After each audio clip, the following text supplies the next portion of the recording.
cette conférence organisée par la Bâtonnière du Québec et qui a pour thème de discuter de la pratique du droit, mais aussi du bien-être psychologique, tant dans le milieu de travail que dans le cadre des études.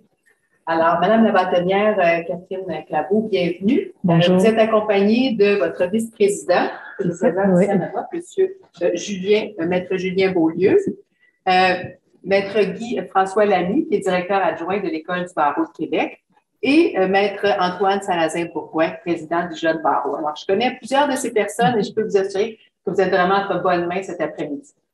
Inutile de vous dire, pour celles et ceux qui me connaissent, à quel point ce thème me tient à cœur, le bien-être psychologique au travail. Ça a été le thème de mes recherches depuis le début de ma carrière professorale. Alors, je remercie sincèrement nos invités de venir échanger avec vous aujourd'hui. J'ajoute aussi que pour plusieurs, ça a été la semaine dernière, la fin de la fameuse période de la course au stage. Alors, je trouve que cette conférence arrive à point après une période de 2 semaines qui a été très intense. Alors, pour quelques-uns d'entre vous, et je rappelle que c'est moins de 10%, cette course a été fructueuse et je vous en félicite. Et pour d'autres qui ont eu moins de succès, j'espère que vous êtes conscients que le fait de ne pas avoir eu d'offre de stage, ce n'est pas un jugement qui est porté sur la qualité de votre candidature. C'est une décision d'affaires prise par les cabinets en fonction de leurs besoins.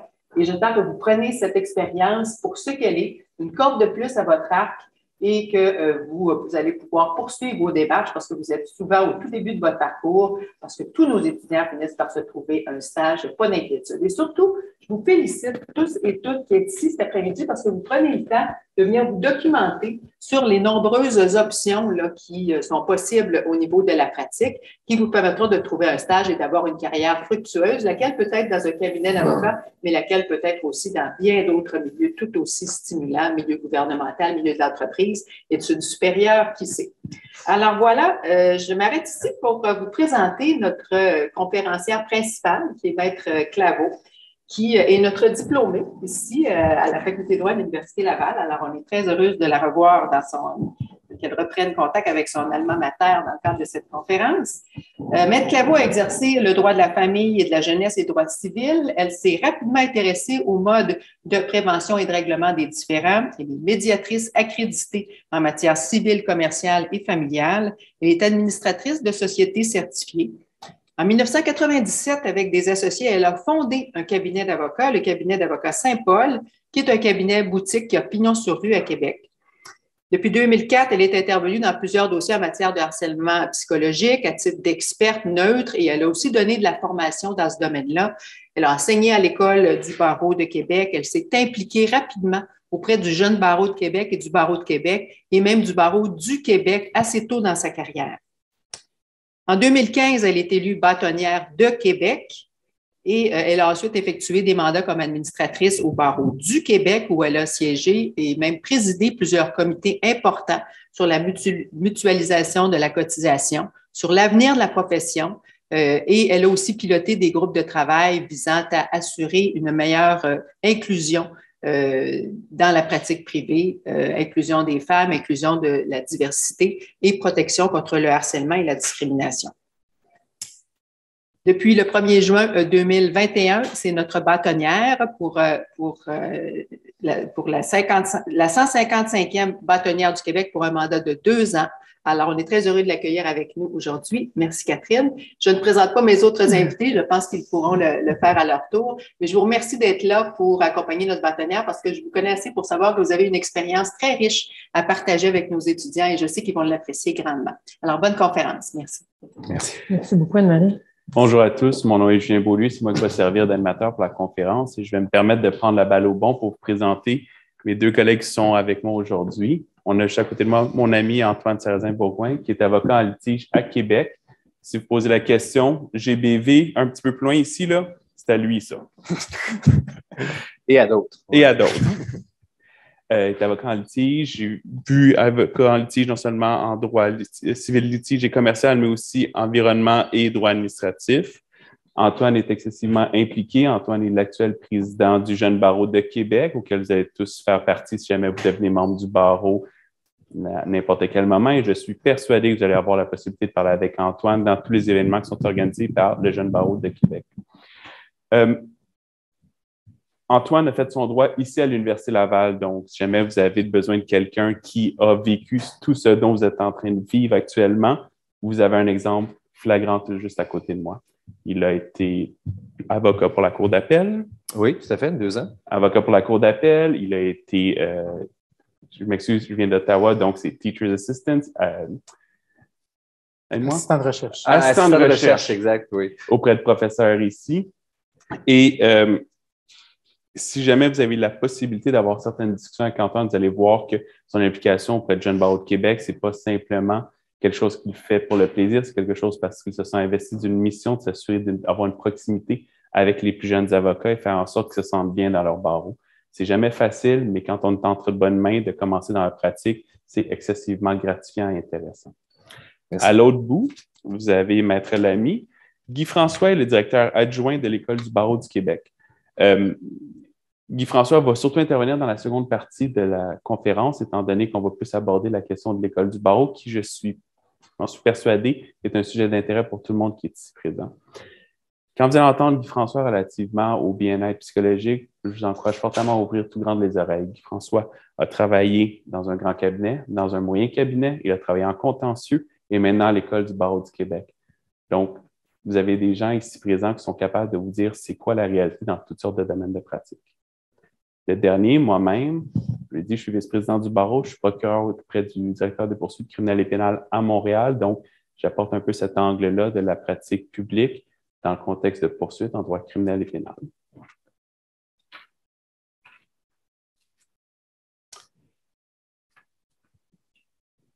Je vais commencer tout de suite avec une première question que je vais lancer à Maître Claveau. Maître Claveau, vous êtes, comme le dit si bien notre présentatrice, la 155e bâtonnière du Québec. C'est un poste qui est central dans tout le monde judiciaire québécois. Dites-moi, pour tous ces étudiants qui sont présents ici, qui sont en train de peut-être se poser des questions sur leur carrière, est-ce qu'il y a un certain moment, à titre d'étudiante, que vous avez dit « Oui, je pense que moi, je vais devenir bâtonnière du Québec un jour ». Alors, bonjour tout le monde. Très, très, très heureuse, avant de répondre à la question, d'être avec vous aussi. Comme Anne-Marie l'a dit, c'est mon alma mater, donc mon cœur va être à vie avec l'Université Laval. Et pour répondre à la question, la réponse, c'est non. Jamais. Lorsque je suis arrivée au baccalauréat, moi, j'arrivais directement du Saguenay-Chicoutimi, 19 ans. Je quitte le nid familial pour venir faire mes études ici. J'avais personne dans ma famille qui était dans le milieu juridique. Et c'est vraiment... Et je suis sûre que ça va vous rappeler quelques souvenirs. Et c'était la même date, même si ça fait plus que 30 ans. Le 28 février, j'ai pris ma décision d'aller en droit, alors que j'avais plusieurs possibilités jusqu'à ce qu'une personne près de moi me dise, garde, tu as le dossier scolaire qu'il faut. Pourquoi tu ne t'ouvrirais pas des portes pour aller en droit?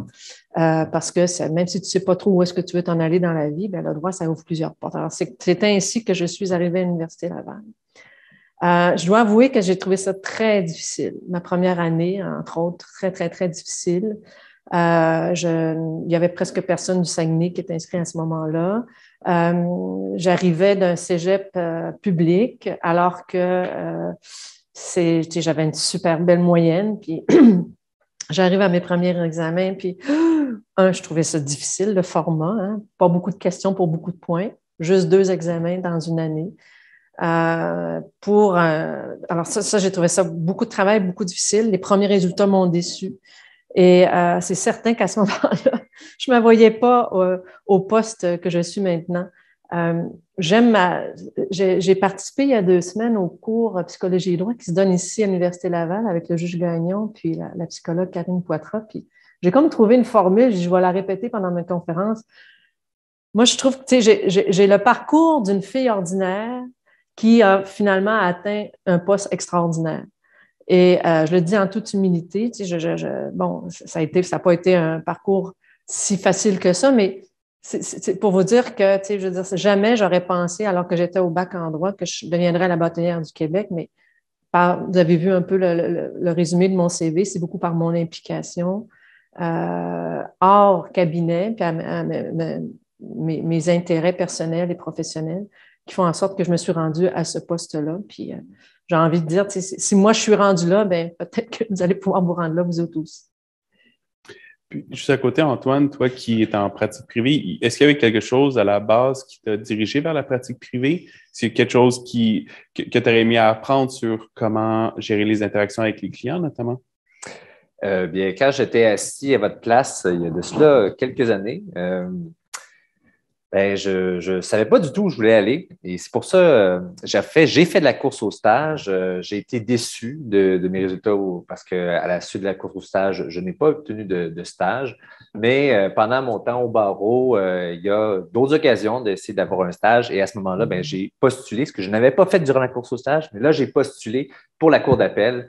Et là, ça a été un fait très rapidement. Et ce qui était bien avec la cour d'appel, c'était l'idée justement de pouvoir aborder plein de domaines de droit. Là, je me disais qu'après ces 2 ans-là, j'allais être décidé, j'allais savoir où j'allais aller. Et après 2 ans, il y avait encore beaucoup trop de sujets qui m'intéressaient. Mais ce qui est plaisant, c'est qu'il y a de l'emploi. Et ce qui était amusant, c'est l'idée que les notes, là, c'est important pour la première, disons, votre premier emploi. Mais après ça, il n'y a plus jamais aucun employeur qui va vous demander quelles sont vos notes. Aucun client, d'ailleurs, qui va vous dire « Ouais, avez-vous eu un bon résultat dans votre cours? » Plus personne ne se soucie des notes. Alors, maintenant, c'est dit. Et donc, pour ce qui est de la pratique privée, c'est venu un peu tout seul. J'avais peur au début parce que je me disais… j'avais toujours pensé, en fait, travailler plus au niveau du public. Et ça n'a pas été un réflexe premier d'y aller. Et finalement, j'ai adoré ça. Je pense que c'est une question d'attitude aussi. Et toutes les pratiques sont intéressantes. Il faut être ouvert. Faut essayer de tirer le mieux de chacune des situations. Et donc, non, je n'avais pas prévu ça. Mais finalement, ça va super bien. Puis en termes de prévision, parce que là, j'imagine que les étudiants ici vont peut-être essayer de prévoir ce qui va se passer dans les prochaines années, surtout alors qu'ils sont à l'université. Et j'ai eu peut-être l'arrogance de dire qu'il y avait la possibilité de voir en toi quelqu'un qui est venu ici aussi. Des conseils à donner, des erreurs à ne pas faire, des erreurs à faire absolument pendant qu'on est à l'université? Puis je ne parle pas juste de sortir pas mal. Non, mais moi, je pense que ce qui est vraiment important, c'est pas de suivre le cursus pour le barreau. Souvent, on dit faites les cours de préparation. La réalité, faites les cours qui vous intéressent parce que vous allez avoir une chance d'aller à l'université et de suivre votre cursus universitaire pour vos différents cours. Et on ne sait jamais vers quel domaine, finalement, vous allez vous trouver. Puis des fois, on se dit j'aurais dû faire ce cours-là. Il me semble que ça m'aurait donné un peu d'aide. Alors, j'ai été chanceux. Moi, j'ai fait pas mal les cours qui me plaisaient. Et je pense que c'est super utile. Alors que ce que vous avez besoin d'apprendre pour le barreau, si vous manque réellement quelque chose, au barreau, il y a encore temps d'acquérir ces connaissances-là. Alors, pour l'instant, pendant que vous êtes à l'université, suivez le programme qui vous intéresse, prenez les cours qui vous intéressent. Et je vous dirais que c'est un métier de relations humaines. Alors, dans vos cours à option aussi, tout ce qui aide dans les rapports humains, que ce soit l'art oratoire, l'idée également de parler en public ou des cours de psychologie, toutes sortes de choses. De plus en plus aussi, on a de la clientèle qui est sophistiquée et avec laquelle on doit interagir souvent. Alors, c'est important de développer toutes sortes de capacités là, au-delà du droit. Puis, je vais me permettre de peut-être un petit peu prendre la balle au bon. Souvent, il y a des gens qui vont me demander, si ceux qui veulent devenir procureur, qu'est-ce que je devrais faire pour devenir procureur? D'avoir des bonnes notes, c'est important. Mais si tout ce que vous avez, c'est des bonnes notes, que vous n'avez pas des expériences qui sortent un peu du cadre strictement juridique, quand va venir le temps d'appliquer le droit puis de comprendre c'est quoi la réalité des personnes avec qui vous allez interagir, il va y avoir un blocage. Profitez de votre université pour faire tous les cours, un peu comme Antoine le disait, pour avoir du plaisir, que les cours vous intéressent, mais aussi pour vous impliquer dans toutes sortes d'autres domaines. Parce que, et j'avais posé la question à Maître Claveau, est-ce que l'implication pour vous, c'est la clé pour devenir bâtonnière? Oui, c'est sûr qu'au cours de ma carrière, c'est ce qui a fait en sorte que finalement, l'entonnoir s'est dirigé vers là. Mais je dirais l'implication pour moi, m'a permis un équilibre puis à atteindre un bonheur professionnel plus large. Parce qu'on ne se le cachera pas, c'est quand même un travail qui nous exige beaucoup intellectuellement. Puis au stage, les premières années, bien, on veut bien faire, alors on travaille quand même fort. Mais si on se concentre seulement sur le savoir-faire, donc être une bonne avocate, ben, je pense qu'on passe à côté de quelque chose. Notre formation nous donne des compétences tellement intéressantes aussi pour l'extérieur, pour les différents organismes, les OBNL qui ont besoin de personnes sur leur conseil d'administration qui ont une base juridique. Les relations, pour moi, c'est important, puis je suis sûre que la majorité d'entre vous aussi, les relations humaines sont très importantes. Et si on ne sort pas de notre petit cadre professionnel, bien, des fois, on passe à côté de quelque chose. Puis je voudrais, entre autres, l'implication lorsque moi, j'ai commencé à m'impliquer aux jeunes barreaux, comme Antoine, comme Julien. Comme moi. Guy François aussi. Alors, mais c'était pas le même jeune barreau, c'était dans une autre ville du Québec. Oui, c'est ça. Ça fait bien quand même. Ça fait très bien quand même. Et là, puis je suis sûre que vous allez dire la même chose. Ce qui est intéressant, surtout quand on sort de l'école, c'est que là, tu rencontres des collègues. Oui, c'est très social, c'est important social. Il y a aussi des conférences, organisent des choses. C'est assez impressionnant ce que tous les jeunes barreaux peuvent faire, mais c'est aussi que tu côtoies socialement, puis aussi dans des comités. Tu es, entre guillemets, adversaire si tu es en pratique en litige. Fait que tu vas te ramasser au palais de justice avec, si je me ramassais avec Guy François alors qu'on siège sur un même comité, c'est certain qu'on va se respecter dans le dossier, on va se donner des chances, on ne se fera jamais de coups de cochon. Il y a ça aussi, les relations. En plus, on va se référer des clients quand on va être en conflit d'intérêts. Donc, élargir nos horizons, s'impliquer, entre autres, de jeunes barreaux puis dans différentes instances, conseil d'administration, ça, c'est vraiment payant pour plein des effets. Puis pour moi, j'aime à dire que ça m'a permis un bonheur professionnel que j'entretiens encore. Oui, puis en fait, peut-être que je ferai référence justement à Guy François qui siège au conseil d'administration du théâtre d'aujourd'hui à Montréal et qui va même faire du théâtre justement pour déconnecter Guy François. Ben, oui, puis c'est drôle, on en parlait en voiture tantôt en faisant la route, Antoine et moi, comme quoi c'est le fun le réseautage professionnel, tu sais, parce que tu rencontres plein de gens, puis le jeune barreau, votre barreau de section, le barreau du Québec, mais comme Maître Claveau le dit, de se retrouver dans un environnement où on fait d'autres choses. Moi, j'aime le théâtre dans la vie, j'en mange depuis que je suis haut comme ça. J'ai même pensé en faire une carrière. Puis comme bien des gens qui veulent faire carrière en théâtre, je me suis retrouvé assis dans une faculté de droit. Puis, mais encore aujourd'hui, j'ai cette grande passion-là. Puis là, je siège sur le conseil d'administration, c'est ça, du théâtre d'aujourd'hui à Montréal. On est impliqués, les soirées bénéfices du théâtre d'aujourd'hui, c'est des gens, beaucoup d'avocats, des gens du milieu, on monte un show ensemble. Pendant ce temps-là, on n'est pas en train de se parler de jurisprudence. Là. On est juste en train de faire autre chose. Puis on atteint notre équilibre là-dedans. Donc, puis par rapport à l'implication, ce que je veux dire, c'est l'implication au sein de votre barreau, super important, ça, vous devez le faire, puis vous devez le faire. Regardez-moi, là. Vous devez absolument le faire.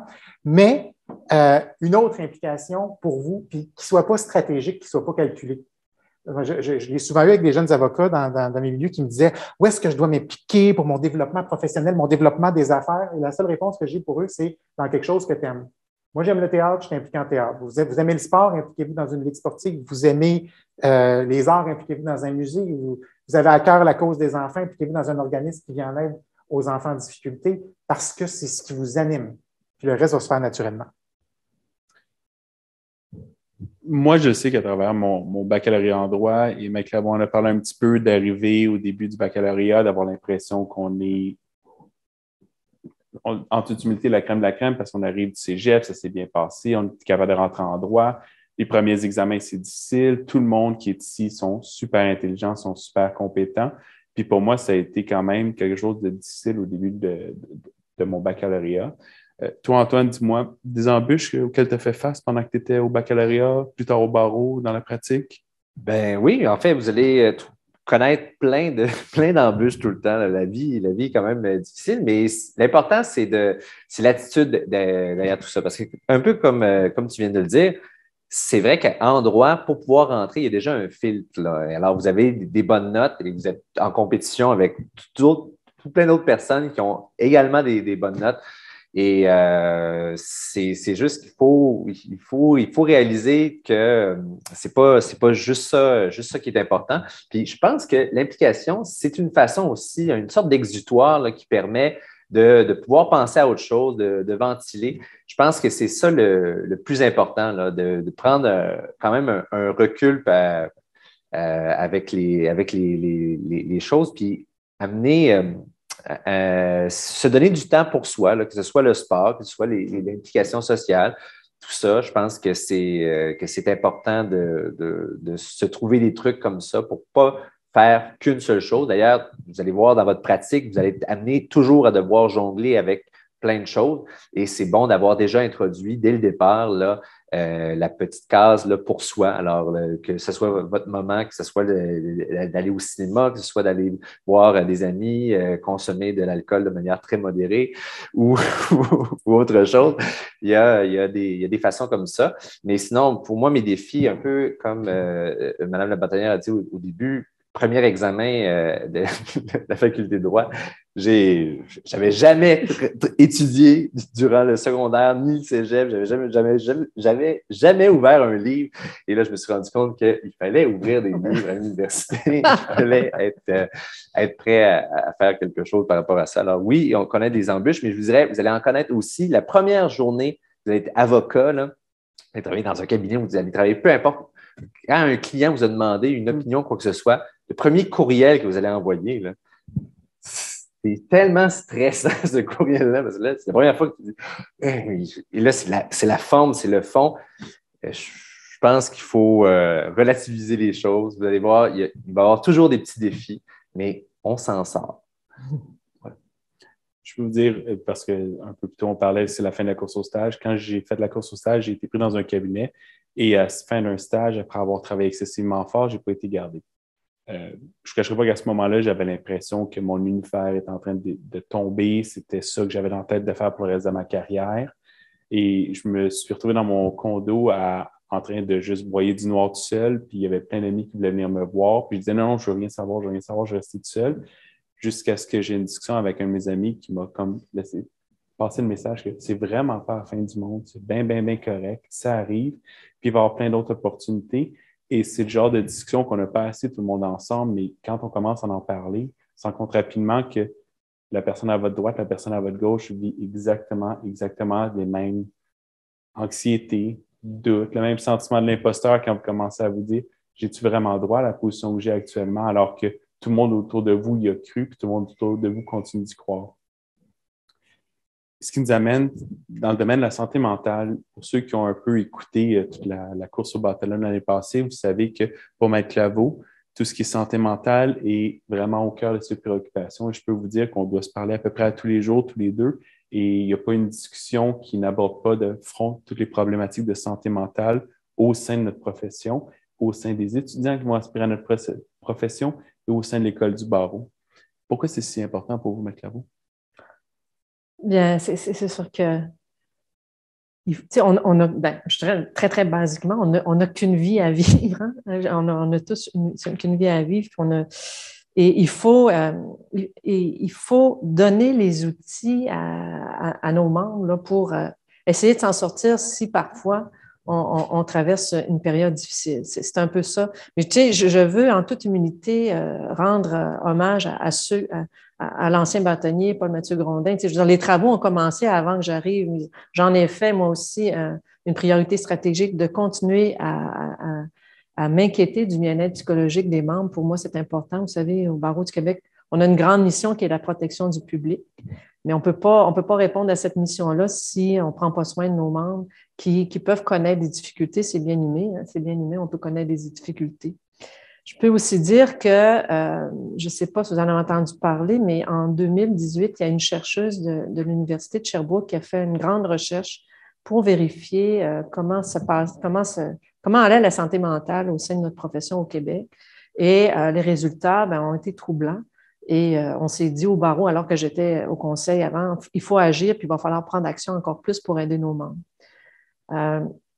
Entre autres, dans les statistiques, où est-ce que la santé mentale était la plus fragilisée, c'est souvent les avocats de 10 ans et moins. Donc, tu sais, c'est des gens que vous connaissez peut-être sans doute, qui n'ont pas la chance peut-être là, d'avoir un milieu social et de travail où est-ce qu'ils n'ont pas trouvé le support suffisant pour passer à travers certaines difficultés. Donc, petit cabinet souvent, les femmes avec des pressions, jeunes mères de famille qui en ont un petit peu trop. Donc, tous ces enjeux-là, là, il y a ça qui a été nommé. Alors, à la suite de ça, on s'est dit, il faut continuer vraiment à trouver des solutions pour aider ceux qui sont le plus en difficulté. Puis, j'ajouterais aussi, dans les 2 dernières années, c'est certain que la pandémie a exacerbé certains symptômes chez des membres. Sûrement dans vos collègues aussi étudiants, ça a été difficile les 2 dernières années qu'on a vécu, l'isolement obligatoire dont on nous a obligés. De votre côté, vous avez dû étudier à distance pendant plusieurs mois. Alors, tout ce qui nous raccroche souvent quand c'est difficile dans notre travail, mais au moins socialement, on peut se raccrocher, mais on a été coupé de ça. Alors, c'est certain qu'il y a une répercussion aussi chez nos membres. Puis j'ajouterais aussi encore plus pointu chez nos membres, surtout qui font du droit criminel, les jeunes avocates en droit criminel, l'arrêt Jordan donne beaucoup de pression chez les praticiens. Et j'ai autant au DPCP, ceux qui sont en poursuite parce qu'ils ont un lot de dossiers qui s'est ajouté parce que si on ne fixe pas assez de procès, bien là, il y a des dossiers qui vont avorter. Alors ça fait en sorte que les jeunes avocates, les jeunes avocats, entre autres mères de famille, pères de famille, on sent de la pression de la part de certains juges. Alors, on m'a demandé d'intervenir, je le fais, entre autres dans ma mission là, pour le bien-être psychologique. Donc, il y a plusieurs enjeux et comme j'aime à dire, c'est que on continue nos actions.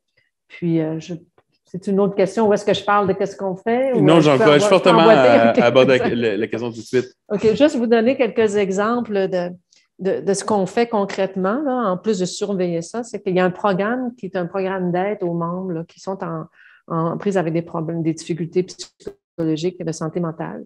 C'est vraiment, c'est gratuit. Tous les membres y ont accès.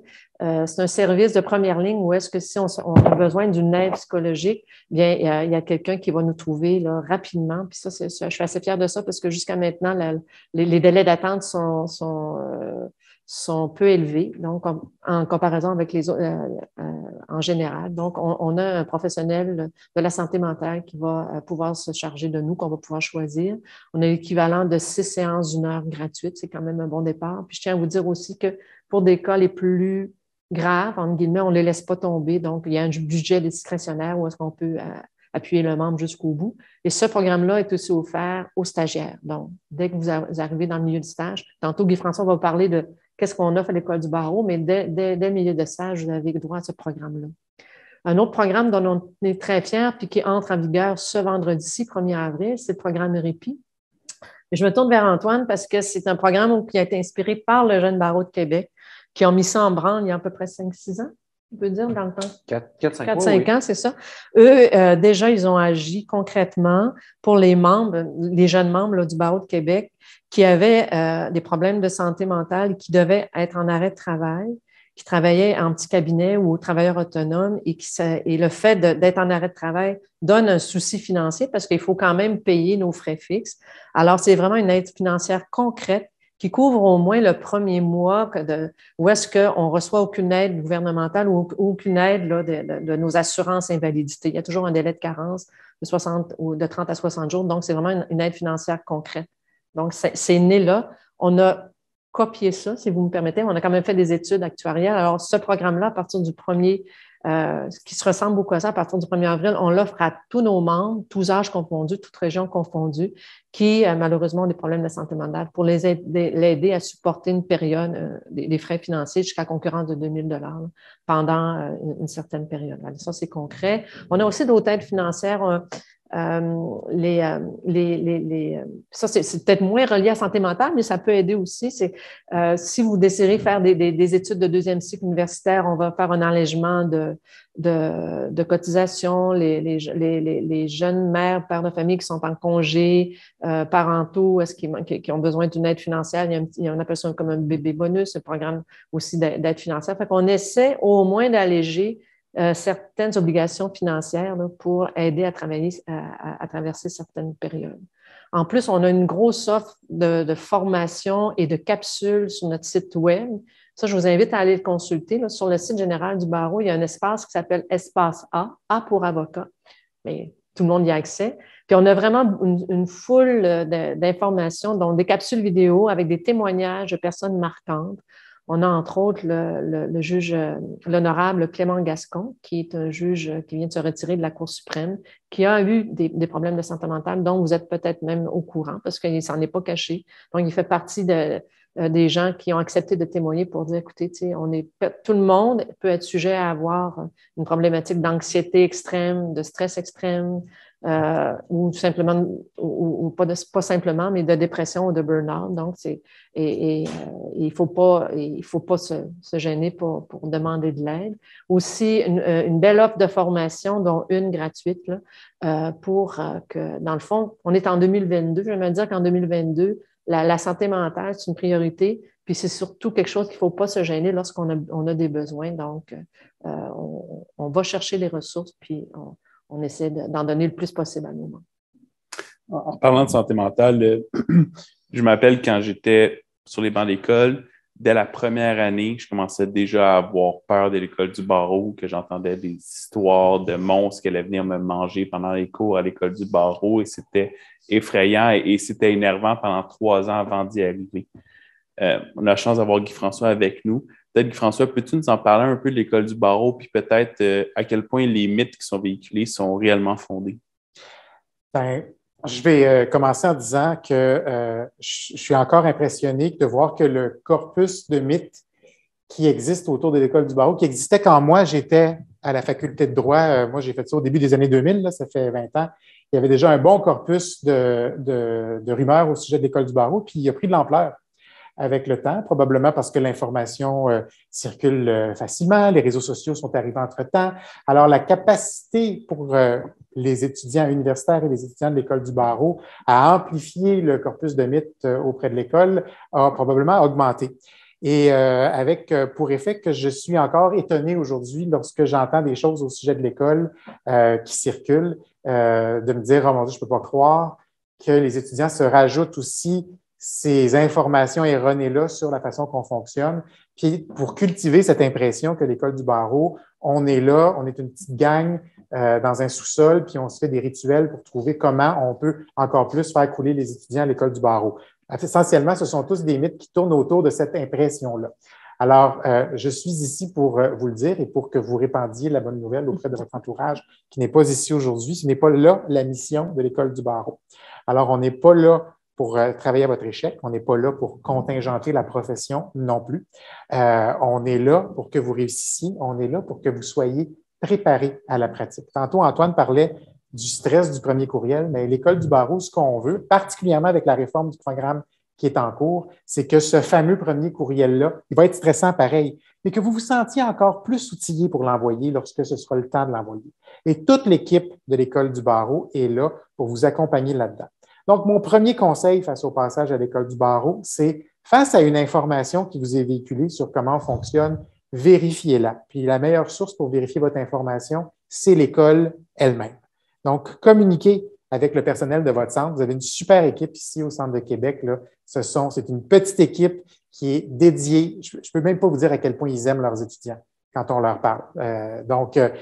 Ils vont se faire un plaisir de vous répondre. Ils vont se faire un plaisir de clarifier les informations. Alors, avant d'aller poser la question dans un groupe sur Facebook, sur ce que vous avez, ou autre réseau social, sur ce que vous avez sur l'école, et de recevoir 8 réponses différentes, puis d'appeler à l'école, pour ceux qui le font, pour obtenir simplement ce que vous considérez comme une 9e réponse, fiez-vous à ce que l'école va vous dire. On ne vous induira pas en erreur. Il n'y a personne de mesquin à l'école qui va vouloir vous faire accroire quelque chose qui n'est pas vrai sur la façon qu'on fonctionne. Vous aurez peut-être la chance, je ne sais pas s'il y en a parmi vous qui arrivent à l'école pour l'automne prochain. Alors, l'automne prochain, on a un projet pilote du nouveau programme. Il y aura les gens qui font le programme actuel.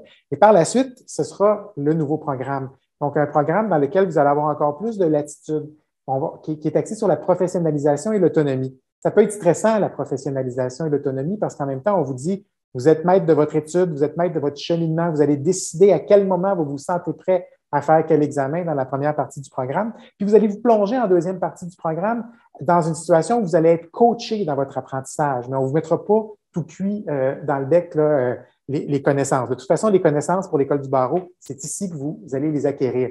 Donc, ce qu'Antoine disait tout à l'heure quand il disait « amusez-vous dans vos cours », moi, j'encourage ça aussi. Parce que dans le fond, vous allez aller chercher un bassin de connaissances, puis nous, après ça, à l'École du barreau, on va travailler sur la consolidation de ces connaissances-là pour que vous puissiez plus facilement les mettre en pratique à partir de votre stage. Donc, un autre conseil, à part de vérifier tous les mythes et les rumeurs que vous pouvez entendre au sujet de l'École du barreau, pour moi, ça va être d'embarquer dedans, puis d'en profiter, puis de vous amuser à travers ça. Je sais que vous sourcillez peut-être quand je dis « allez m'amuser à l'École du barreau », pour vrai, mais oui, c'est faisable, puis ça va l'être encore plus avec le nouveau programme. Vous allez être en train de découvrir la pratique, vous allez être en apprentissage expérientiel. Profitez-en, comme on dit en anglais, « embrace it », parce que ça va être une super belle opportunité pour vous avant d'entrer dans la pratique. Donc ça, c'est un autre bon conseil que j'ai pour vous. Si on parle de santé mentale plus spécifiquement, Catherine l'a dit tantôt, mais on a des ressources au barreau dès que vous êtes en stage, parce que quand vous êtes stagiaire, vous êtes encore sous la responsabilité de l'École du barreau, vous avez accès au PAMBA. Puis quand vous êtes étudiant, bien, on a un autre programme d'aide aux étudiants. Utilisez-le. Donc, quand vous vous sentez anxieux, stressé, n'importe quelle condition là, qui affecte votre bien-être psychologique, il y a des ressources à votre disposition. De grâce, utilisez-les. Je le sais qu'elles sont sous-utilisées et ça m'attriste énormément.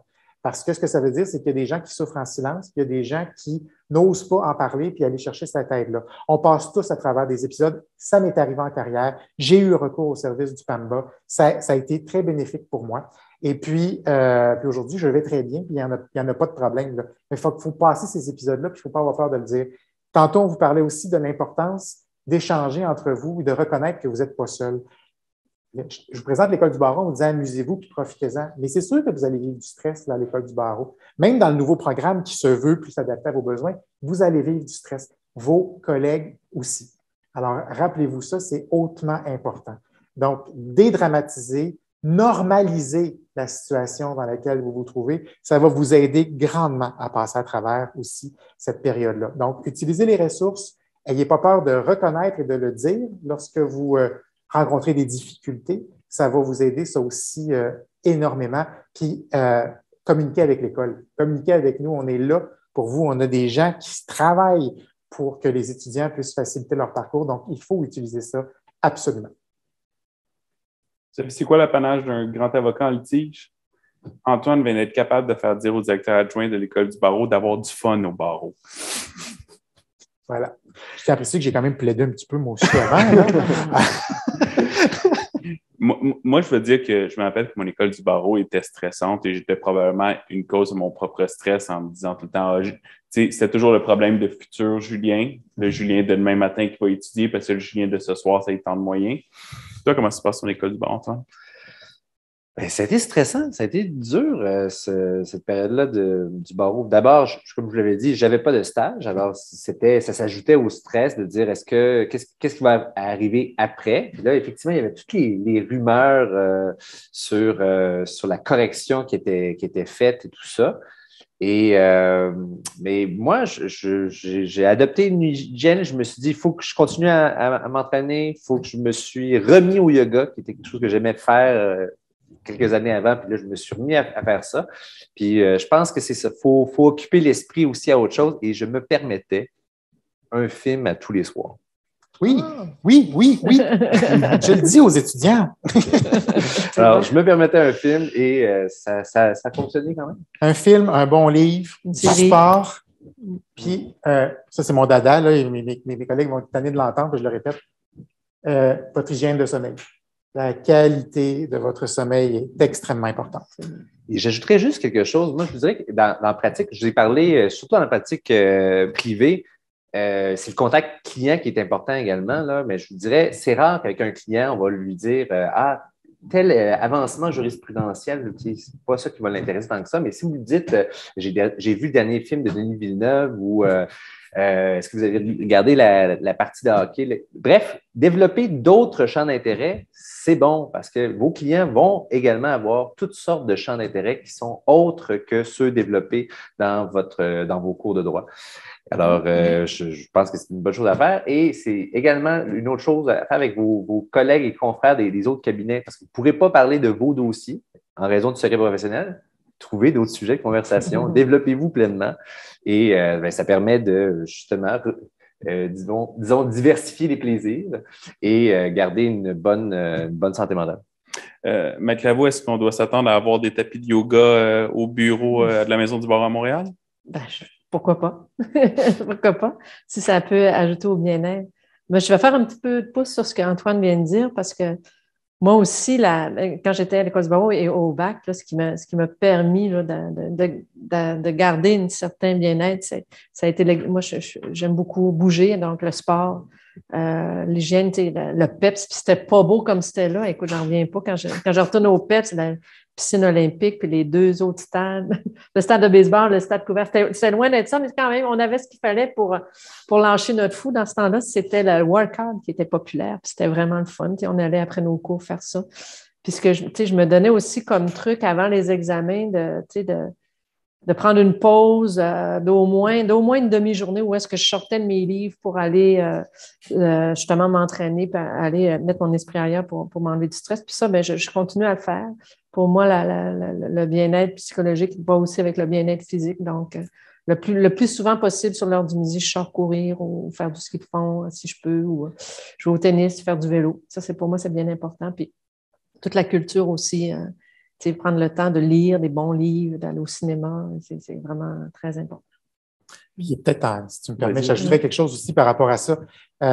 Au niveau de l'école, là, sachez aussi que lorsque vous avez une situation, parce que là, on parle beaucoup de quand tout va bien, comment s'assurer que tout va bien, mais si tout ne va pas bien, là, à l'école, oui, on a une politique d'accommodement. Vous avez un TDAH, un trouble d'anxiété diagnostiqué, tout ça. On peut prendre toutes sortes de mesures parce que vous avez parlé de tapis de yoga, puis c'est même déjà arrivé que pendant un examen, nous, on a une demande d'accommodement qui nous dit que quelqu'un doit faire certains exercices de yoga ou d'avoir plus de temps. Ce sont toutes des choses qui arrivent. Ça, c'est de la portion de l'obligation légale. Okay? Mais au-delà de l'obligation légale, là, si vous vivez une situation difficile puis que vous avez un examen dans 2 jours, là, puis vous avez une attaque de panique, vous vivez un deuil, il arrive toutes sortes de situations. Je veux vraiment que vous compreniez que ça, il faut prendre le téléphone puis appeler à l'école. Puis nous dire, je ne suis pas dans un état pour faire mon examen à cette date-là et nous allons pouvoir le reporter. Ça fait partie de nos procédures à l'école. Donc, ça que je veux que vous le sachiez aussi, parce que ça peut peut-être faire partie des mythes que vous allez entendre autour de l'école. Donc, il y a ce que je fais pour en prévention, puis ce qu'on peut faire lorsque les situations surviennent aussi. En prévision de cette tournée-là des facultés de droit, on a eu le plaisir tous les 3 d'être ensemble dans le cadre d'une réunion préparatoire, puis il y avait aussi d'autres personnes dans les jeunes barreaux, puis on faisait un peu un brainstorm où est-ce que tout le monde lançait des choses qu'on aurait aimé savoir, qu'on aimerait améliorer. Puis je vais vous les lancer un peu en vrac, là. D'apprendre à gérer son stress, d'apprendre qu'impressionner les patrons, ce n'est pas toujours le but ultime à accomplir, de se permettre des horaires atypiques, d'optimiser son travail, donc de travailler mieux, et peut-être de travailler un peu moins, de se donner le droit de déconnecter. On a eu des discussions, Guy-François et moi-même, à ce sujet-là, et j'en ai aussi eu avec Catherine, avec Maître Lavaux, au niveau que c'est pas normal de se garrocher pour répondre à un courriel à minuit le soir, que c'est correct après une certaine heure d'écouter un film, aller faire du sport, aller faire du théâtre, aller faire autre chose. Les idéaux d'être un avocat parfait, dans la vraie vie, c'est différent pour chaque personne. Puis, je le disais la dernière fois, je le dis encore, être Harvey Specter dans Suits, ce n'est pas un vrai idéal. Ça n'arrive pas. Être un avocat adéquat, c'est de pouvoir voir ses enfants, de pouvoir voir ses amis, de pouvoir faire autre chose. J'aimerais ça juste ajouter là-dessus. Là, c'est être l'avocat parfait. Là, pour vrai, si c'est ça votre objectif, c'est quand même très dangereux d'avoir ça comme objectif parce que d'abord, là, on est tenu à une obligation de moyens et non de résultats en tant qu'avocat. Pourquoi? Là? C'est parce qu'il y a toutes sortes d'impondérables dans la pratique qui vont faire en sorte que vous devez jongler avec différentes choses. Et il y a des réponses en droit là, qui sont peut-être. Et qu'on ne peut pas aller plus loin que ça. Alors, si vous visez la perfection, d'abord, moi, je pense que c'est déjà s'appeler avocat, là, se dire je suis un avocat. Moi, j'ai 6 ans de pratique, 7 ans de pratique. je dirais, j'ai encore à apprendre. Là, je pense qu'avant 10 ans de pratique, là, on est toujours en apprentissage. Puis après, il y a un autre apprentissage. Et même après aussi, ça, j'imagine, il y a toujours des choses. Mais je pense que l'humilité, c'est la qualité première. Il faut aborder les choses avec humilité. Il faut tout de suite se donner le droit à l'erreur, se donner le droit aussi, donc, à chercher à s'améliorer. En fait, c'est d'appliquer les idéaux de justice qu'on veut appliquer dans notre vie professionnelle à nous-mêmes. Que c'est correct d'être équitable avec soi-même, d'être juste avec soi-même, de se donner un break. Et fort probablement que si vous étiez avocat en droit du travail et que vous voyez des fois certains avocats qui vont s'époumoner à faire leur travail, vous direz, ça n'a pas d'allure, relax. C'est un peu ce qu'on essaie de vous dire. Vous avez le droit de relaxer. En tant qu'avocat de droit du travail, je confirme. Et je vous dirais aussi par rapport à ça que révisez votre définition de l'excellence. Ce qu'on entend, c'est ça. Révisez votre définition de l'excellence. Et c'est un terme qui a été un peu, je trouve, galvaudé au cours des dernières années. Hein, l'excellence, on vise tous l'excellence. Tout le monde est dans l'excellence. Moi, j'ai envie de vous parler de compétence. Et pensez plus à la notion de compétence que d'excellence. Puis c'est un peu ce qu'Antoine est en train de vous dire. Effectivement. Sur ces superbes paroles, étant donné qu'on peut être intègre intellectuellement et ne pas pousser dans les temps qui nous sont donnés, on a une période de questions. Je sais que vous allez probablement en avoir certaines pour Antoine et certaines pour Maître Claveau relativement soit à la pratique du droit ou encore à l'école du barreau. Vous avez des questions? Oui.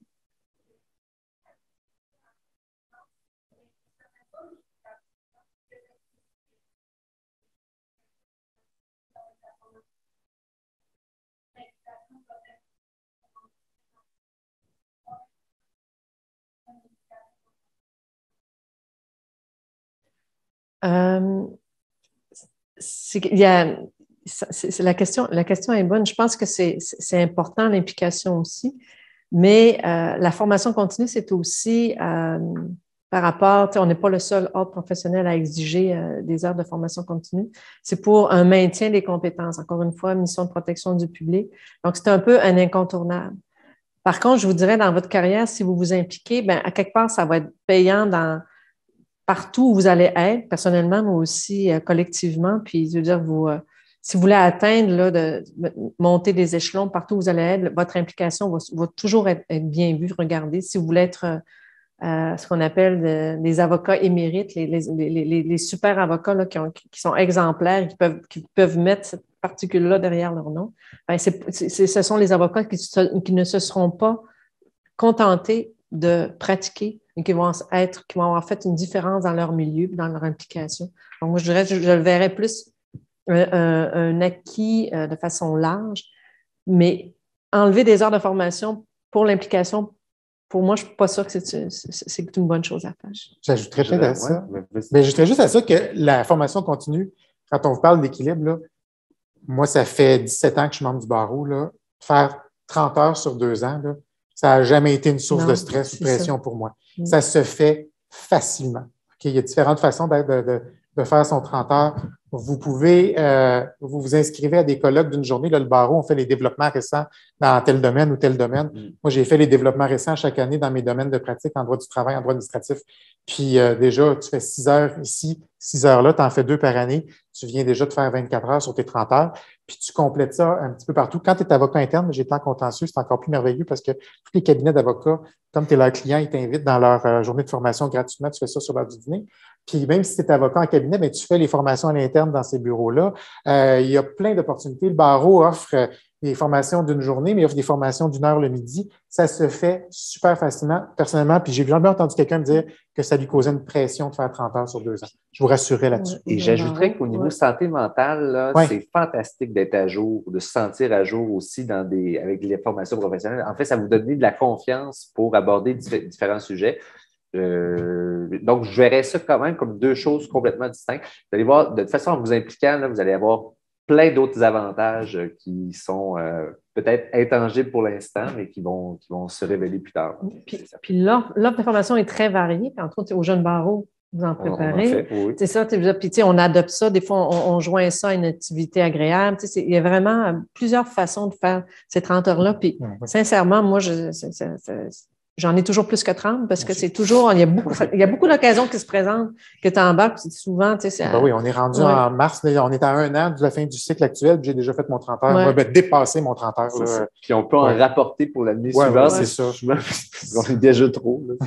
Puis, comprenez bien que la formation continue, c'est pas juste des cours magistraux de c'est quoi la dernière décision dans tel domaine. Moi, je sais que j'en avais eu une que j'avais adorée, que c'était des juges, des praticiens qui étaient en train de parler de les règles de bienséance entre avocats en litige, juste pour savoir comment agir entre nous. Puis c'est le fun de voir souvent des bons du barreau, des avocats qu'on peut regarder en se disant « Wow, j'aimerais tellement ça à certains égards, ressembler à telle personne ou à telle autre personne », puis qui vont parler en toute humilité de à quel point c'est important d'être cordial, d'être adéquat avec ses collègues, de réaliser que chacun a son travail à faire, puis que, pour prendre l'expression de hockey, ce qui se passe à la glace reste à la glace. Dans le sens qu'on peut très bien avoir un débat assez intense en salle de cours, mais après ça, on reste des confrères, des consoeurs, puis il faut être capable de bien s'entendre. Fait que ça, moi aussi, je le vois un peu comme étant quelque chose de plaisant qui va nous permettre de se développer au niveau professionnel, la formation continue. Puis si vous vous impliquez, vous allez peut-être être un jour appelé à en donner des formations. Puis quand vous donnez des formations, c'est crédité ça aussi dans votre dossier de formation continue. Est-ce qu'il y a d'autres questions? Oui. Il y a un peu sur le comité d'équivalence. Moi, je ne sais pas de temps. Je me demandais si le difficile du comité d'équivalence pour faire l'école de barreau, ils ont un DESS en droit, on maîtrise, on peuvent s'en sortir s'ils sont admis au barreau en 1 an avec le stage, c'est plus 1 an en crédit de cours de barreau. Oui, les dossiers d'équivalence, en fait, il y a autant de dossiers que d'individus qui passent par le comité des équivalences. Ce qu'il faut surtout comprendre, c'est que typiquement, ce sont des gens qui ont obtenu un diplôme de droit à l'extérieur du Québec, typiquement, donc qui ont à compléter une formation. Donc, ce que le comité des équivalences évalue, c'est qu'est-ce qui, dans le dossier du candidat, doit être considéré comme un équivalent de formation et qu'est-ce qui est comme formation à les compléter. Donc, comme il y a pluralité de parcours, je vous dirais que de façon générale, la décision du comité des équivalences moyenne, c'est d'aller compléter 30 à 45 crédits de formation universitaire pour ensuite passer par l'école du barreau. Donc, en termes de durée, ça dépend combien de temps vous prenez pour faire les 30 à 45 crédits. Il y a des gens là-dedans qui, de par leur situation dans la vie, comme je disais, on a beaucoup de gens qui viennent de l'immigration, donc qui sont souvent plus âgés, qui ont une famille, qui doivent continuer de faire vivre, donc qui n'étudient pas à temps plein. Donc, ça leur prend plus de temps. Si vous le faites à temps plein, bien, on peut penser que sur une période de 2 ans, vous auriez complété le programme d'équivalence et l'école du barreau pour pouvoir être admis à la profession. D'autres questions? Sinon, moi, j'en avais une pour Guy-François. Projet pilote, oui. Je comprends qu'il va y avoir des périodes relativement strictes pour le passage des examens.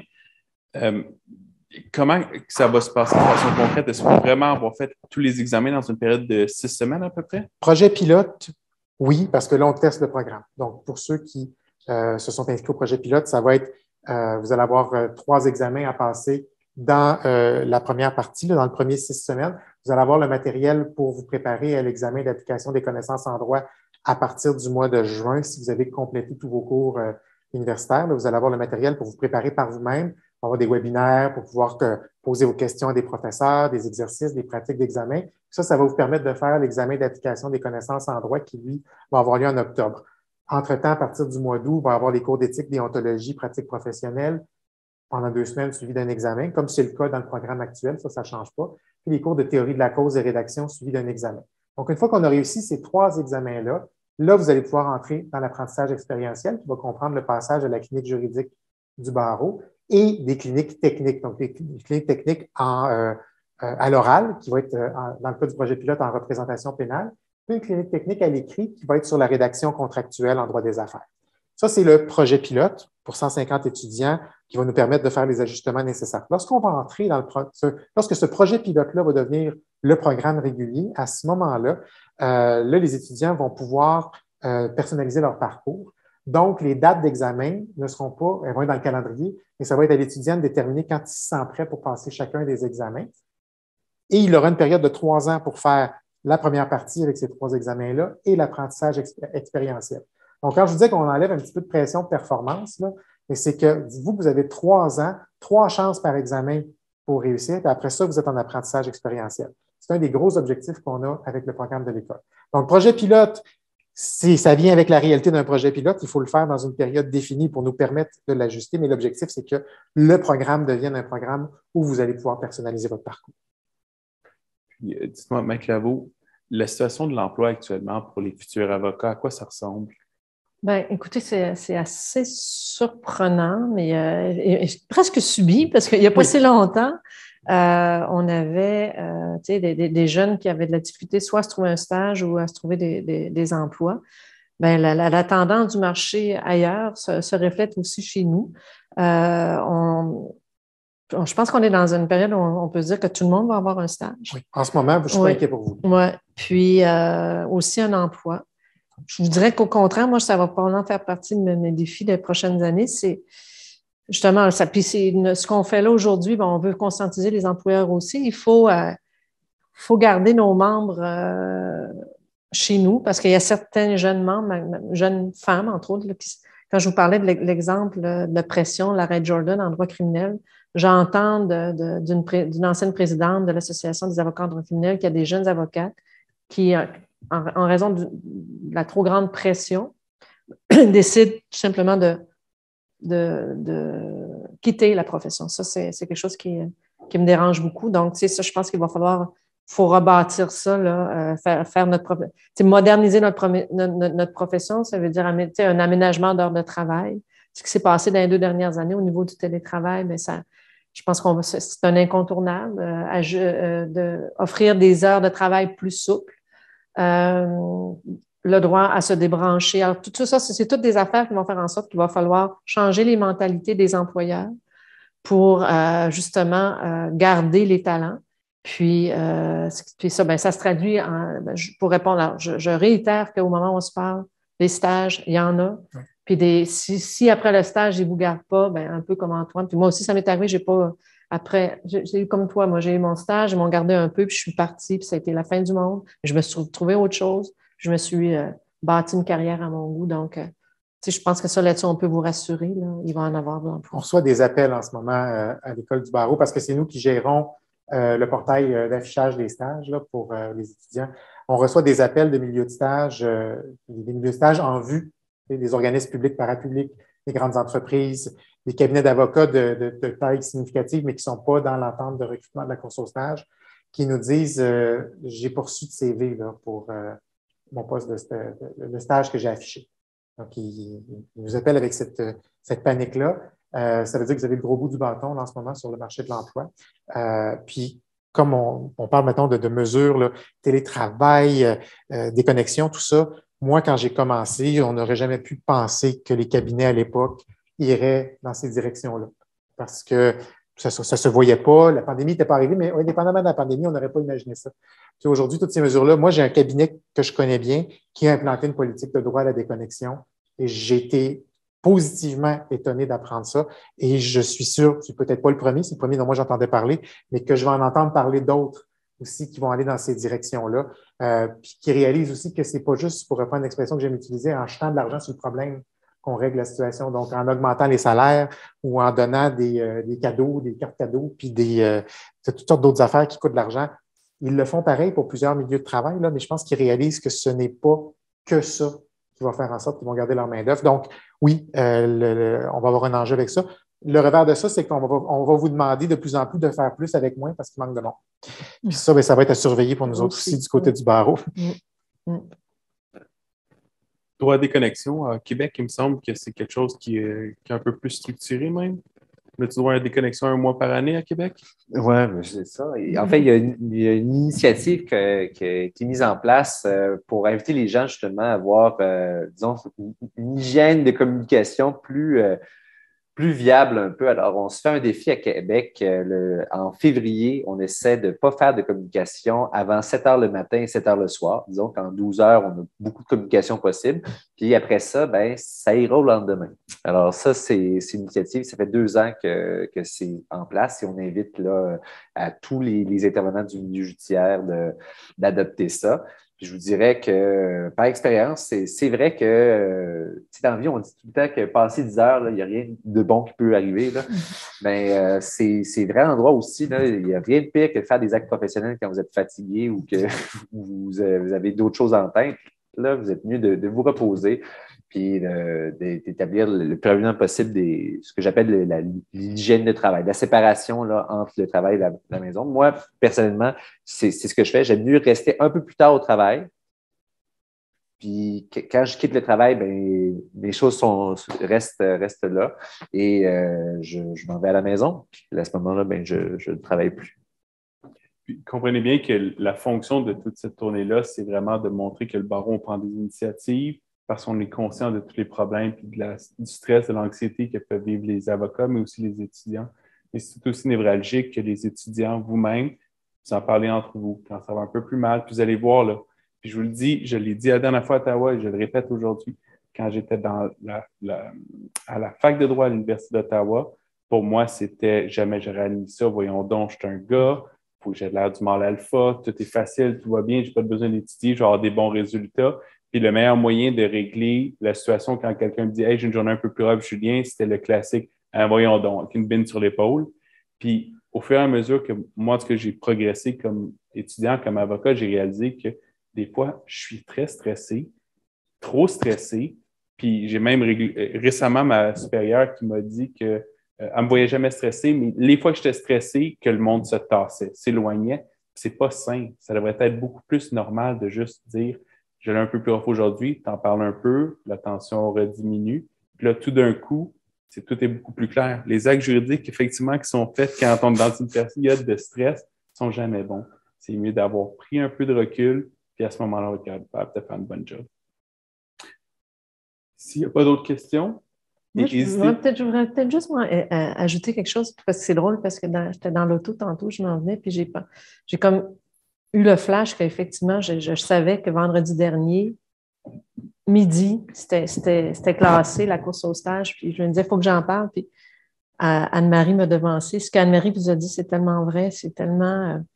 Puis là, on s'adresse à vous, là, à cause de la pandémie, là, on est tard dans la session. Mon idéal aurait été de vous rencontrer, puis de rencontrer les premières années en première session. On va revenir à l'automne prochain. Là, on fait une petite pratique avec vous. Puis c'est comme, vous le savez, le bonheur n'est pas dans la course au stage. Hein.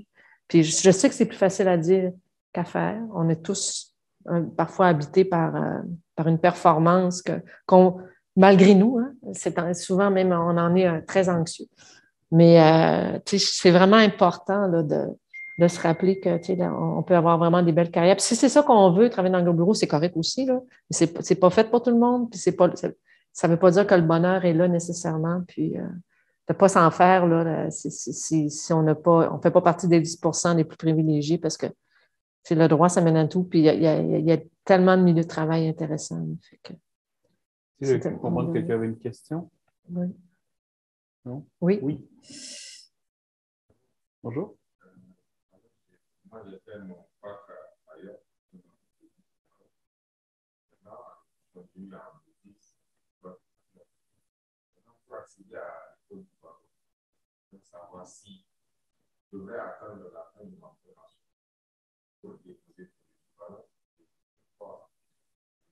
Ça prendra en moins combien de temps? Vous voulez dire si vous devez compléter votre maîtrise ou faire votre demande d'équivalence tout de suite? Mais ça, c'est au niveau votre question porte au niveau du délai de traitement de la demande ou plutôt au niveau de l'opportunité de le faire? Je vais peut-être vous dire, oui, c'est ça. Bon, au niveau de l'opportunité de le faire, je vous laisse vraiment, vraiment le juger. Moi, je pense que si vous avez commencé quelque chose en ce moment, je vous suggère de le terminer.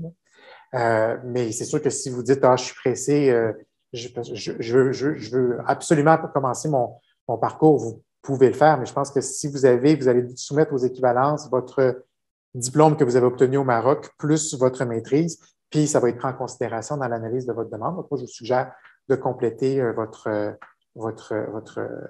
le programme que vous faites actuellement. Là.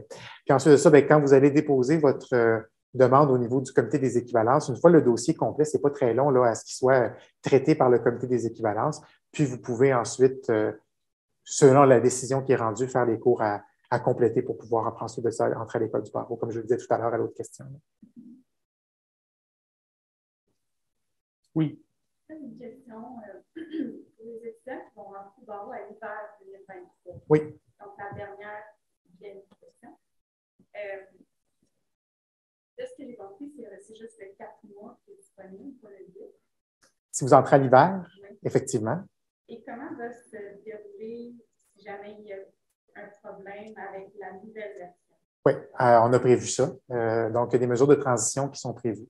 Donc, si vous faites votre formation professionnelle à l'hiver 2023, dans le programme qui est actuellement le programme régulier, mais dont ça va être la dernière session, bien, normalement, il y a examen et reprise. Là, on va ajouter un blitz qu'on appelle d'examen pour permettre au plus grand nombre d'étudiants de compléter s'ils doivent reprendre les examens, soit s'ils doivent différer, comme vous disais tantôt, il y a la possibilité de différer, fait que c'est soit différer, soit reprendre si malheureusement on n'a pas eu la note de passage, pour permettre au plus grand nombre d'étudiants de compléter ou de quitter, dans le fond, ce programme-là pour ne pas être tenus, dans le fond, de se réinscrire dans le nouveau programme, parce que c'est ça qui devrait arriver ultimement si les étudiants ne complètent pas leur programme dans les temps opportuns. Fait qu'on rajoute un blitz d'examen dans l'été à ce moment-là pour ces étudiants-là. Okay, donc, ça sera un ajout de 2 mois, par exemple? Ce sera un ajout plus d'un mois, je vous dirais. Oui. Oui.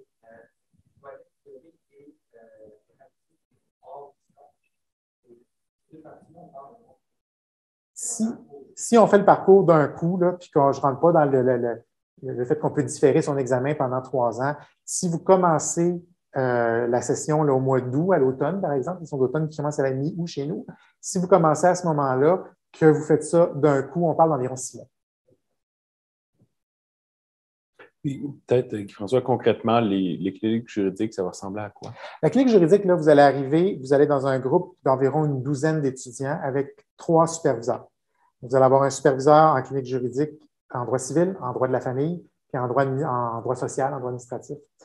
Et vous allez rencontrer des clients, donc à chaque semaine, vous allez rencontrer un client qui vous arrive avec son enjeu et vous allez répondre à la demande du client. Alors, ça peut être très varié. Là. Vous pouvez avoir à lui rédiger une mise en demeure, préparer une réponse à sa mise en demeure, lui donner un avis sur ses droits dans une situation particulière. Vous allez peut-être rédiger pour lui une demande introductive d'instance ou un autre acte de procédure dans le cadre d'un dossier dans lequel il souhaite se représenter seul devant le tribunal, le préparer pour un dossier aux petites créances, par exemple.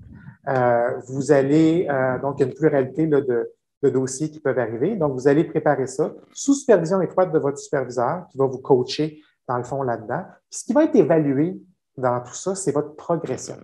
Donc, ce qu'on va vouloir voir à l'école, c'est est-ce qu'entre le premier acte que vous avez posé, on va aussi évaluer la consultation, les techniques de consultation avec le client. Là. Donc, dans tout ça, on va vouloir voir votre progression. Ça ne sera pas noté. Donc, ça va être en mode réussite ou échec.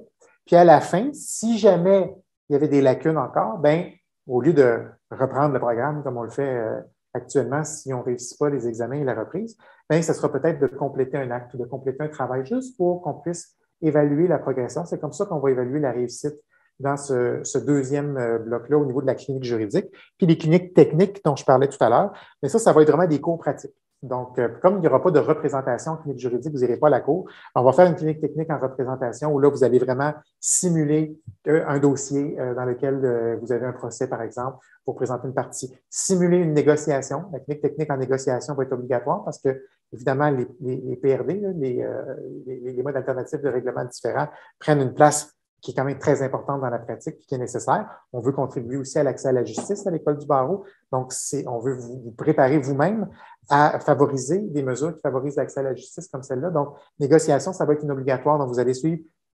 C'est pas toute mon team, je travaille dessus en ce moment avec la personne qui nous aide. Là.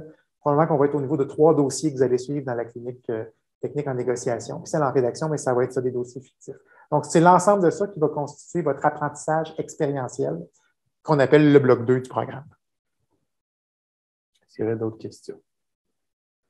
Oui. J'ai encore une question. Qu'est-ce que vous recommandez aux étudiants qui, là, l'évaluation diagnostique du barreau, je ne sais pas quel nombre de validité, quelque chose comme ça. Oui. Advenant un résultat, par exemple, à 4, sachant que là, il n'y a pas de possibilité de faire les mois, qu'est-ce que vous recommandez? Bien, c'est-à-dire que là, si vous faites votre évaluation diagnostique maintenant, là, vous parlez du programme régulier, si vous me parlez des R4, là, parce que dans le nouveau programme, il n'y aura plus les R1, R2, R3, R4. Là. Donc, vous faites votre évaluation diagnostique maintenant. Si vous avez une recommandation style R4, là, au niveau du jargon, je ne sais pas si tout le monde est familier, le R4, c'est une recommandation qui recommande de faire les cours préparatoires avant de commencer la formation professionnelle. Mais vous me dites que vous n'êtes pas dans une situation où vous pouvez commencer à l'automne, c'est ça? Parce que dans le fond, la recommandation, ça serait, si vous avez un R4, commencez à l'automne avec le préparatoire, puis faites le professionnel à l'hiver. Ça serait ça, le résultat d'une recommandation R4. Son bac termine à l'hiver. C'est ça, c'est que vous ne pouvez pas le faire. Donc, vous allez absolument commencer à l'hiver, mais vous avez un R4, donc vous ne pouvez pas commencer à l'automne nécessairement. Bien, moi, je vous dirais, peut-être ce qui peut être intéressant, c'est de commencer à l'automne dans le nouveau programme, dans le futur programme. Puis là, prenez votre session d'hiver, un projet personnel pour vous pour la session d'hiver. Ça aussi, hein, c'est pas une mauvaise affaire. On parlait tantôt d'équilibre. Là. Merci de nous amener sur cette opportunité-là. Ça, là, c'est vraiment pas une mauvaise affaire. Hein? Je sais qu'on a la vision, des fois, là, de la pression du temps, puis j'ai certains étudiants, des fois, qui communiquent avec nous à l'école en disant, il faut absolument, là, je veux trouver la façon la plus rapide de tout faire. Puis, je vous comprends très bien. Là. Moi, j'avais fait une autre formation avant de commencer le droit. Donc, je suis rentré à la faculté de droit à l'âge de 21 ans. Puis, j'ai eu 22 pas longtemps après, ma fête, c'était à l'automne. Là. Donc, je suis rentré à la faculté de droit à 21 ans. Je me trouvais bien vieux à côté de ceux qui avaient 19 à côté de moi. Qui aujourd'hui, j'ai 42, ont 40, puis je trouve qu'on a pas mal le même âge. Là, mais à l'époque, c'était pas tout à fait la même chose. Et puis là, je calculais que j'allais être assermenté à l'âge de 26 ans. Puis je trouvais ça épouvantable sur ma progression de carrière. Puis je dois vous dire, là, quand on prend ça avec du recul, avoir été assermenté à 26 ans, ça n'a rien changé dans ma vie. Là. Donc, puis je connais des gens, moi je l'ai fait d'un coup pareil, là, mais parce que j'avais cette pression-là, puis ça ne change rien sur l'échelle d'une vie. Alors, si vous vous dites, mettons, j'ai un R4, j'aime mieux pouvoir, je ne me sens pas à l'aise d'aller faire la formation professionnelle actuelle, il reste juste une session, moi je vous dirais, pourquoi ne pas commencer puis embarquer dans le nouveau programme à l'automne, puis prenez cette session-là pour faire quelque chose pour vous, puis faire attention à cette vision toujours très utilitaire qu'on a de nos études. Là. Vous avez le droit encore de vous amuser. Est-ce qu'il y a un cours qui se donne pendant ce 6 mois-là que ça vous tente de faire? On recommence à pouvoir voyager. Là. Ça peut être une super belle occasion. J'ai une amie à l'université qui a aujourd'hui une magnifique carrière. Elle a pris un 6 mois comme ça avant de commencer à l'école du barreau, puis elle est allée travailler sur un bateau de croisière dans les Caraïbes. Elle a fait un trip pendant 6 mois sur Royal Caribbean. Puis elle en parle encore avec plein de beaux souvenirs. Puis elle a aimé ça. Il y a plein de possibilités de choses que vous pouvez faire. Ne vous stressez pas tout de suite. J'en entends des fois qui vont dire, mais là, c'est parce qu'il faut que je fasse ma maîtrise en même temps, puis tout ça. Prenez un pas de recul par rapport à l'urgence de mettre votre carrière en branle. Oui. Parce qu'une fois qu'il est commencé, c'est... Quand une fois qu'il est commencé, c'est plus difficile. Puis là, ben, la vie, c'est la vie. Hein? Fait que là, vous vieillissez, puis là, ben, ça va être l'hypothèque, peut-être les enfants. Puis là, partir 6 mois en Europe sur un backpack quand vous avez une hypothèque puis 2 enfants, ça ne se fait pas de la même façon. Non. Ça prend un gros backpack. Ça prend un gros backpack, oui, exactement. Puis le conjoint ne veut pas après ça. Puis le conjoint ne veut pas, oui, c'est ça. Il y a ça aussi. Hein? Madame la partenaire, merci beaucoup. Merci tout le monde. Maître Lamy. Plaisir. Maître Sardin-Bourgoin, merci beaucoup. C'était très gentil d'être ici aujourd'hui.